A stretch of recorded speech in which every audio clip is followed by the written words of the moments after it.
Se multiplican los testeos y además también explotó la bronca por una situación de violencia que se dio el fin de semana, incomprensible también por la gente que a esta altura del año está con nervios, estresada, igual que todo el plantel médico y sanitario que durante la pandemia tuvo y tiene que enfrentar situaciones límites y de violencia como lo que ocurrió el fin de semana, ¿no es cierto? Largas filas para hisoparse. Esto es el Hospital Santoyani, que el fin de semana uno de los médicos fue agredido por alguien que quería hisoparse, ¿no? Estamos trabajando en el lugar, está Ignacio Damonte. Ignacio, buen día. Sí, ¿qué tal? Buenos días, Fernando, Florencia. Estamos trabajando aquí en el Santoyani, como ustedes decían recién, ¿no? Largas colas para hisoparse aquí en el hospital, porque vienen tanto desde el conurbano como desde otros barrios de la ciudad de Buenos Aires. Dan 300 hisopados, 300 números, pero como viene sucediendo de la semana pasada, cerca de las 3 o 4 de la tarde, ya esos 300 números están entregados y no tienen más capacidad para seguir testeando. No por una ausencia de testeos, sino por la cantidad de médicos que cuenta aquí esta unidad febril, ¿no? Nosotros conversamos con el doctor Schwarzman más temprano y nos contaba que incluso los médicos que están trabajando aquí en esta unidad, ante los momentos de violencia que se vivieron la semana pasada, algunos incluso han presentado la renuncia. Una médica que trabajaba en la unidad febril se fue corriendo, llorando, completamente desconsolada, porque veía cómo la cola de personas que se acercaban para hisoparse cada vez se hacía más larga y las personas se ponían más violentas. El viernes se hisopó hasta las 14 horas, no hasta las 20 como es normalmente. Y fue ese día precisamente que al doctor lo agredieron cuando se le acercaban las personas que veían que la cola no avanzaba y que se iban agotando los números.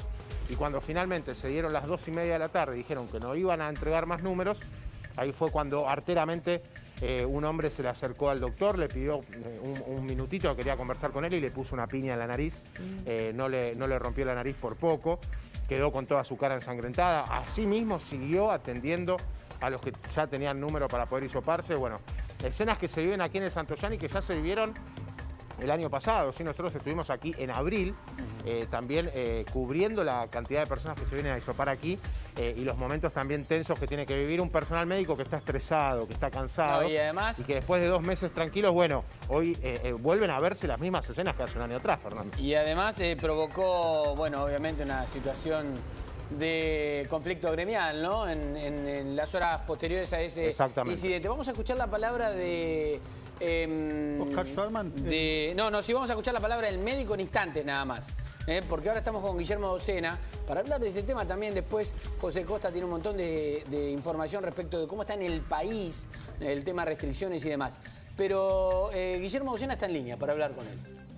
Ahí está, lo saludamos a Guillermo. Guillermo, ¿cómo andás? Buen día, Florencia y Fernando, ¿cómo les va? Muy bien. Guillermo, a ver, Quirós dijo la semana pasada que ya estamos viviendo la tercera ola. ¿Qué cabe esperar de esta ola? Sí, es cierto. A partir de los primeros días de diciembre vimos cómo empezaron a aumentar los casos.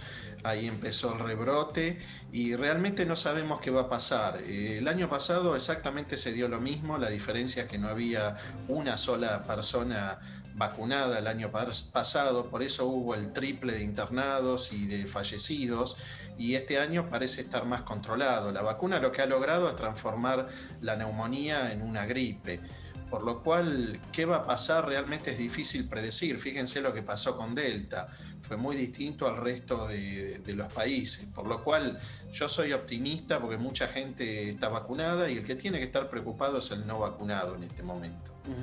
Eso es así porque además las estadísticas lo están marcando, ¿no? De hecho, la poca internación que hay es básicamente de no vacunados. Exactamente, el mayor porcentaje es de no vacunados, pero que el vacunado tenga conciencia que se puede infectar, y en todos los países en general un 10% de la población tienen problemas con su sistema inmune, ya sean trasplantados, personas bajo tratamiento por enfermedades tumorales o inmunodeficientes, y bueno, en esos casos aún vacunados pueden desarrollar una enfermedad severa. Por eso es tan crítico que se den la tercera dosis para reforzar la inmunidad por las vacunas. Entonces el concepto es: vacunados y no vacunados se pueden infectar, sí, los dos. El tema es que el no vacunado tiene más chances de pasarla mal. El gobierno, José te iba a preguntar, ¿el gobierno está diciendo que ahora es a partir del 4º mes? Lo que se decidió ayer entre todas las provincias y el gobierno es un consenso para que personal de salud y mayores de 60 años que ya tengan 4 meses de haber completado su esquema de vacunación, es decir, haber recibido las 2 dosis, tienen que darse la dosis de refuerzo, ¿sí? Eso es lo que se autorizó hasta ahora. Antes era 6 meses, después se bajó a 5 y ahora se bajó a 4 meses, específicamente para esos dos grupos, porque son, por un lado, los más vulnerables y por el otro lado, son los más expuestos. Y esto que habla el doctor de la vacunación, hoy hablaba con el director del Hospital Fernández acá de Buenos Aires, y él me contaba que tienen 7 internados por COVID, ¿sí? Y me dice internados en terapia intensiva y graves. De esos 7, 5 son personas que no estaban vacunadas, que son los que están más comprometidos, una persona con esquema de vacunación incompleto, con una sola dosis, y el tercero era la única persona que tenía 2 dosis, como para tomar en perspectiva esto que estamos hablando, la proporción de personas sin vacunación, y lo que le llamaba la atención a él es que eran muchas personas mayores de 50 años que no se habían vacunado directamente, aún sabiendo que eran personas que son de grupos de riesgo prácticamente. Sí, exactamente, esas son las proporciones, no hay números absolutos, no podemos decir que el no vacunado va a terminar internado o que el vacunado va a tener una gripe, pero esos son los números que indican las chances y sobre todo lo que estamos viendo en el mundo, que eso es lo que lleva a afirmar que Omicron produce una enfermedad más suave. Claro. En realidad no se sabe si es así. Claro. El tema está afectando más a los vacunados. O el caso de Sudáfrica, también hay que tener mucho cuidado con esos resultados. En Sudáfrica la edad promedio de la población es mucho más baja que en otros países europeos y además ya se estima que prácticamente toda la población en Sudáfrica ha tenido COVID, por lo cual tienen otros anticuerpos. Ahora, doctor, con esto de Omicron, ¿también cambian los síntomas que uno debe tener en cuenta para salir a testearse? ¿Cuáles son estos nuevos síntomas de Omicron, José? ¿Los podemos repasar? Y al mismo tiempo, ¿debiéramos testearnos? Ya le voy a dejar la palabra, doctor. Con menos síntomas, ¿cómo es, José? A ver esto. Estos son los nuevos síntomas, a prestar atención a esto porque son diferentes y eso también está llevando a que mucha gente no les preste atención y sigan contagiando a otras personas. Fatiga extrema es uno de los más comunes, lo mismo que la fiebre, el ritmo cardíaco elevado, dolor muscular. Atención a esto, la diferencia con las anteriores, con esta no se pierde el olfato ni el gusto y hay alerta por desarrollo grave en los no vacunados en el caso de Omicron. O sea, en las personas vacunadas les va a dar los primeros síntomas, pero es muy difícil que se pase a un cuadro grave de internación. Entonces recordemos, fatiga extrema, fiebre, ritmo cardíaco elevado y dolor muscular y no se pierde olfato ni gusto. Entonces si uno dice, che, pero sigo teniendo gusto y olfato, pero me siento cansado o tengo dolor muscular, puede ser Omicron. Pero lo que no entiendo es por qué alerta por el desarrollo en graves en los no vacunados, teniendo en cuenta que no ataca los pulmones, por ejemplo. Porque igualmente te puede afectar a otras partes del cuerpo que no están, porque vos no tenés ningún nivel de defensa todavía para el virus. ¿Me entendés? Entonces te puede afectar de otras maneras. No te afecta a los pulmones, pero no todas las personas tuvieron afectación solo de pulmones. Guillermo, la pregunta es, Omicron para los no vacunados, ¿en dónde los podría poner en situación de riesgo? Eso de que no afecta a los pulmones, yo no me animaría a afirmarlo porque no hay ningún trabajo que lo demuestre. Es muy difícil de explicar. El receptor para el virus está en los pulmones, entonces ¿por qué no va a llegar ahí? Claro. El tema es que los vacunados frenan al virus en toda la mucosa nasal y orofaringia, ¿no? Y no llega al pulmón, pero en un vacunado sí, por eso están más internados con neumonía. El problema de todo esto que ustedes marcaron, que es correcto, es que esto hace a la enfermedad mucho más difusa y más confundible con una gripe. Por lo cual se ven tantas colas de gente. Claro.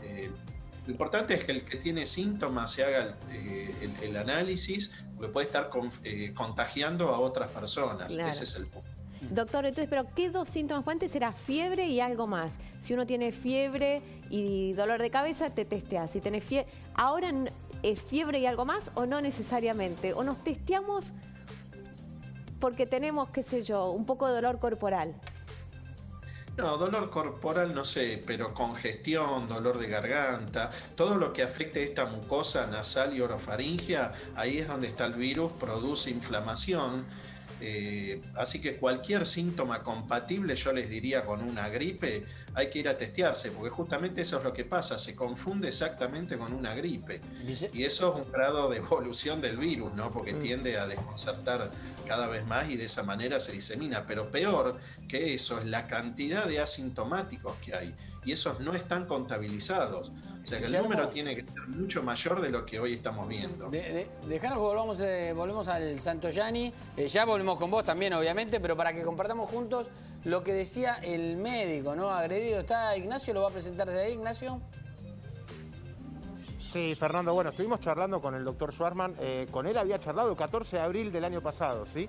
O sea que se están repitiendo situaciones que se vivieron el año pasado, sobre todo situaciones de agresiones y de personas que se acercan a testear y la verdad que no tienen paciencia, sobre todo teniendo en cuenta que fue el 24 por la tarde y todos querían pasar la noche buena, pero bueno, el resultado probablemente no podían llegar a tenerlo y 72 horas después se le podía presentar el virus en el cuerpo, por eso encima la gente se enoja, a veces sin razón. Escuchamos al doctor que nos explica qué fue lo que sucedió el viernes. La gente se empezó a violentar, la situación se puso muy difícil. La primera amenaza es la típica que vemos hoy en Argentina, te ponen el telefonito adelante, a ver, decime hijo de, desgraciado, yo te pago tu sueldo con mis impuestos y vos no me querés atender.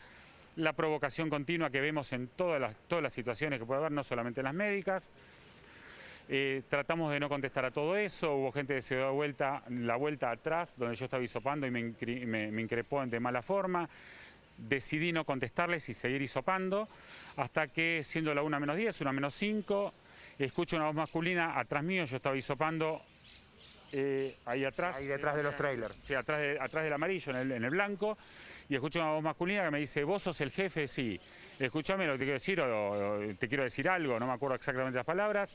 Digo, dame un segundo, me guardo las muestras que había terminado de hisopar dentro del refrigerante para que no se pierdan, me saco el escafandra, me doy vuelta y encontré la piña en la mitad de la cara. Una verdadera locura. ¿La había pasado una vez, doctor? Nunca. Bueno, ahí se congeló un poco la señal, ¿no? Pero bueno, estábamos hablando con el médico agredido, que estaba explicando la situación difícil, la situación que tienen que enfrentar los médicos cara a cara.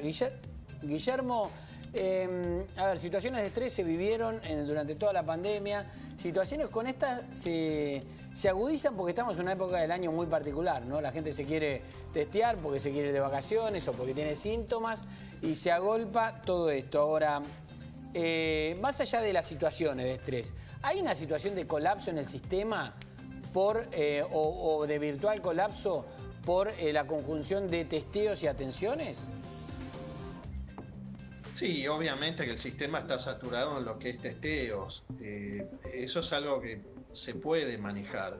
El tema es, a mí lo que más me preocupa es que no haya colapso en las internaciones. Porque además pensemos, esta situación lo refleja, el cansancio, el agotamiento y el estrés que tiene el personal de salud que hace 2 años que está mediando con esta situación.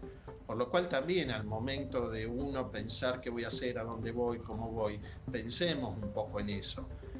Por suerte la cantidad de internaciones son bajas, pero a medida que aumente la transmisión, si el número de contagios aumenta mucho, es probable que como en otros países también aumente el número de internaciones, ahí sí, con vacunados y no vacunados, porque obviamente hay muchos más vacunados. Pero bueno, en estos picos, en este momento, digamos, donde todo el mundo quiere saber en qué situación está y lo más rápido posible, obviamente que Argentina no tiene la misma capacidad de testeo que otros países. Están saturados en todos los países. Bien. Si uno escucha Alemania, pasa exactamente lo mismo. Guillermo, gracias por el contacto, como siempre. Gracias a ustedes, buen día. Hasta luego, Guillermo Docena, hablándonos de este tema. Pero, ¿podemos abrir una ventana?